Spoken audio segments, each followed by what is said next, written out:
নমস্কার, কৃষ্ণা টক্স বাংলা চ্যানেলে আপনাদের স্বাগত।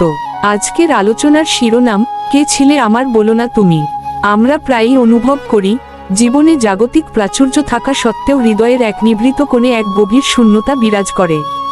চারপাশটা যেন এক মায়ার কুয়াশায় ঢাকা। হাজারো মানুষের ভিড়েও মনে হয় কেউ আমাদের প্রকৃত রূপ দেখছে না, কেউ আমাদের অন্তরের হাহাকারটুকু বুঝছে না। ঠিক তখনই হৃদয়ের গহীন থেকে বেরিয়ে আসে সেই চিরন্তন আরতি, কে ছিলে আমার বলো না তুমি। অচেনা পথের চেনা সারথি। জীবনের এই দীর্ঘ পথচলায় আমরা কত মানুষের সঙ্গ পাই। কেউ বন্ধু হয়ে আসে, কেউ আত্মীয় হয়ে, কিন্তু দিনশেষে যখন আমরা আয়নার সামনে দাঁড়াই, তখন এক অব্যক্ত একাকিত্ব আমাদের গ্রাস করে।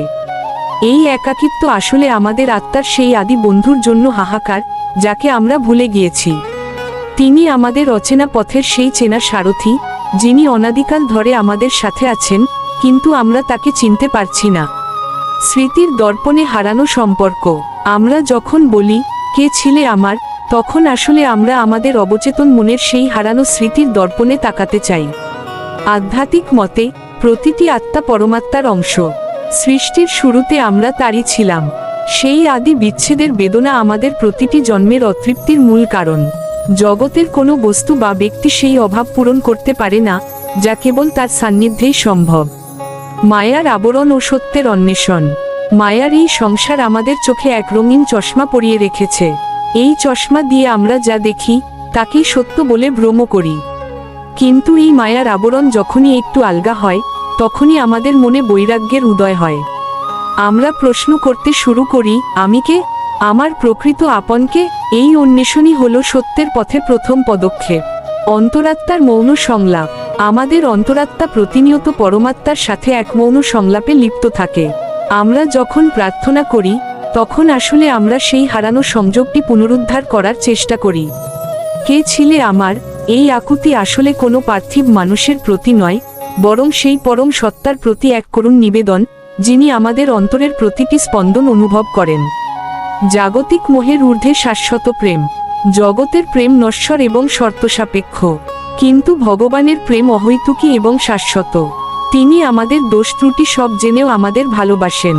যখন আমরা জাগতিক মোহের চোরাবালিতে আটকে যাই, তখনই তার সেই নিঃস্বার্থ প্রেমের কথা মনে পড়ে। তিনি আমাদের কেবল ছিলেন না, তিনি আছেন এবং চিরকাল থাকিবেন। দুঃখের আলোয় আত্মদর্শন। মানুষ সাধারণত সুখের সময় ভগবানকে ভুলে যায়, কিন্তু দুঃখ যখন আসে, তখন জীবনের অন্তঃসার শূন্যতা প্রকট হয়ে ওঠে। এই দুঃখ আসলে আমাদের চোখের মনি পরিষ্কার করে দেয়, যাতে আমরা তাকে দেখতে পাই। দুঃখের সেই ঘন অন্ধকারে দাঁড়িয়ে যখন আমরা বলি, কে ছিলে আমার, তখনই হৃদয়ে এক অপার্থিব আলোর আভাস পাওয়া যায়। অতলান্ত বিরহের আধ্যাত্মিক দহন। আমাদের হৃদয়ে যে অকারণ হাহাকার জন্ম নেয়, তা আসলে আধ্যাত্মিক বিরহের বহিঃপ্রকাশ। এই বিরহ জাগতিক কোনো বিচ্ছেদ নয়, বরং পরমাত্মার থেকে জীবাত্মার বিচ্ছিন্ন হওয়ার বেদনা। যখন আমরা সেই প্রিয়তমকে খুঁজে পাই না, তখনই আমাদের আত্মা কেঁদে ওঠে। এই দহনই আমাদের হৃদয়ের ময়লা পুড়িয়ে পরিষ্কার করে দেয় এবং আমাদের ভগবানের নিকটবর্তী করে তোলে। চেনা পৃথিবীতে অচেনা আগন্তুক।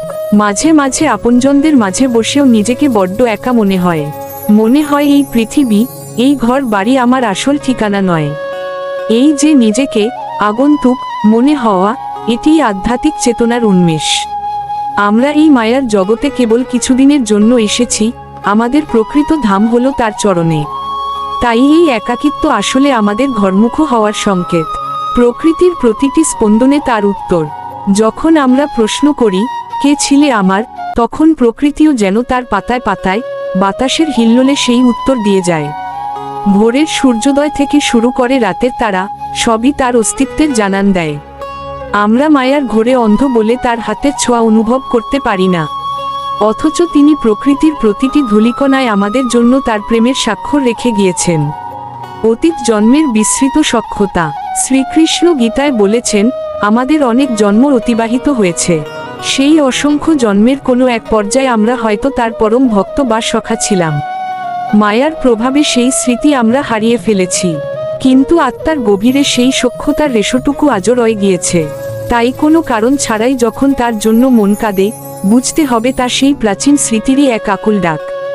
জাগতিক ছলনা ও ধ্রুব সত্য। জগৎ আমাদের বারবার মিথ্যা প্রতিশ্রুতি দেয়।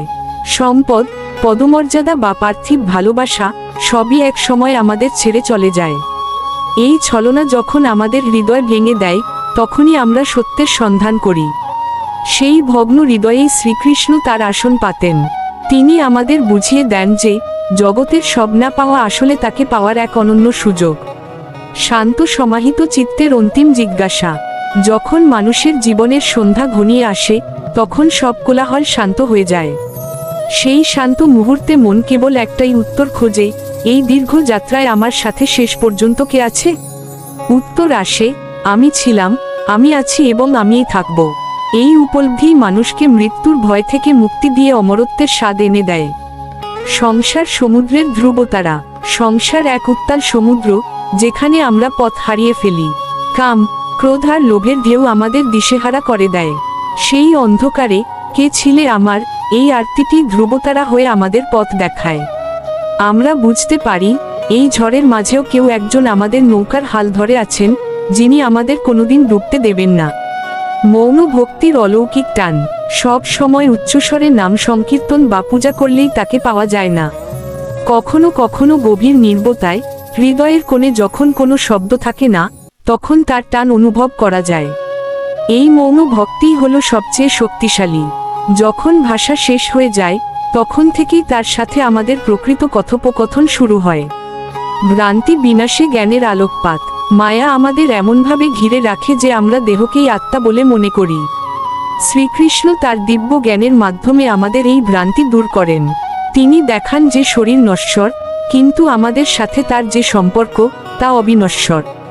এই জ্ঞান যখন হৃদয়ে উদিত হয়, তখন কে ছিলে আমার প্রশ্নের উত্তরটি মধুর অনুভবে পরিণত হয়। চিরন্তন আশ্রয়ের পরম আশ্বাস। সবশেষে আমাদের এই ব্যাকুলতার অবসান ঘটে তার চরণে আশ্রয় লাভের মাধ্যমে। তিনি গীতায় আশ্বাস দিয়েছেন, মা শুচ, অর্থাৎ শোক করো না। তিনি আমাদের চিরন্তন পিতা, মাতা, সুহৃদ এবং গতি। এই আশ্বাস যখন আমরা হৃদয়ে ধারণ করি, তখন আর কোনো শূন্যতা থাকে না। আমরা পূর্ণতা পাই তার অনন্ত প্রেমে। কর্মফল ও সম্পর্কের বিবর্তন। আমাদের এই জীবনের প্রতিটি সম্পর্ক কর্মফলের সূত্রে বাঁধা। কেউ আমাদের ঋণ শোধ করতে আসে, কেউ ঋণ নিতে। কিন্তু কৃষ্ণ হলেন এমন এক পরমাত্মা, যার সাথে আমাদের কোনো দেনা পাওনা নেই, আছে কেবল ভালোবাসার সম্বন্ধ। তাই জগতের সম্পর্কের বিবর্তনের মাঝেও তার সাথে আমাদের সম্বন্ধটি স্থির ও অবিচল। নিভৃত হৃদয় কৃষ্ণের বাসী। সংসারের কোলাহলে আমরা হৃদয়ের সেই সূক্ষ্ম ধ্বনি শুনতে পাই না, কিন্তু যখন মন শান্ত হয়, তখন নিভৃত হৃদয় সেই অলৌকিক বাঁশির সুর বেজে ওঠে। সেই সুর আমাদের মনে করিয়ে দেয় যে আমরা এই মর জগতের নই, আমরা সেই গোলকধাম বা নিত্যধামের যাত্রী। সেই সুরের টানেই আমাদের প্রাণ কেঁদে ওঠে, কে ছিলে আমার বলো না তুমি। অমরত্বের সন্ধানে ব্যাকুল আত্মা। মানুষ মরণশীল, কিন্তু তার তৃষ্ণা অমরত্বের জন্য। এই অমরত্বের তৃষ্ণাই প্রমাণ করে যে আমরা অমৃতের সন্তান। এই নশ্বর পৃথিবীতে আমরা অবিনশ্বর কাউকে খুঁজি। সেই অবিনশ্বর সত্তাই হলেন শ্রীকৃষ্ণ। তার চরণে আশ্রয় পাওয়াই হলো আমাদের এই ব্যাকুলতার শেষ গন্তব্য। সমর্পণের শান্তিতে পরম প্রাপ্তি। সবশেষে, যখন আমরা আমাদের সমস্ত অহংকার এবং জিজ্ঞাসাকে তার চরণে সমর্পণ করি, তখন আর কোনো প্রশ্ন অবশিষ্ট থাকে না। তখন কে ছিলে আমার, এই প্রশ্নটি প্রেমাশ্রু হয়ে ঝরে পড়ে। আমরা বুঝতে পারি, তিনি কেবল আমাদের অতীতেই ছিলেন না, তিনিই আমাদের একমাত্র বর্তমান এবং তিনিই আমাদের অনন্ত ভবিষ্যৎ। মায়ার পর্দা সরিয়ে অমরত্বের এই পথে আমাদের যাত্রা হোক আনন্দময়। আজকের এই ভাবনা যেন আপনার জীবনের অন্ধকার মুহূর্তে ধ্রুবতারা হয়ে পথ দেখায়। আমাদের চ্যানেলের এই আধ্যাত্মিক আলোচনাগুলো যদি আপনার ভালো লাগে, তবে ভিডিওটিতে একটি লাইক দিবেন এবং আপনার মূল্যবান মতামত কমেন্টে জানাতে ভুলবেন না। আগামী দিনে এমন আরও আধ্যাত্মিক আলোচনা পেতে আমাদের চ্যানেলটি সাবস্ক্রাইব করে পাশে থাকবেন। মনে রাখবেন, প্রতিদিন রাত 8টায় এই চ্যানেলে বিভিন্ন ধর্মীয় ও আধ্যাত্মিক বিষয়ে ভিডিও আপলোড করা হয়। আশা করি প্রতিদিন রাত 8টার আলোচনা শুনতে আপনারা একদমই ভুলবেন না।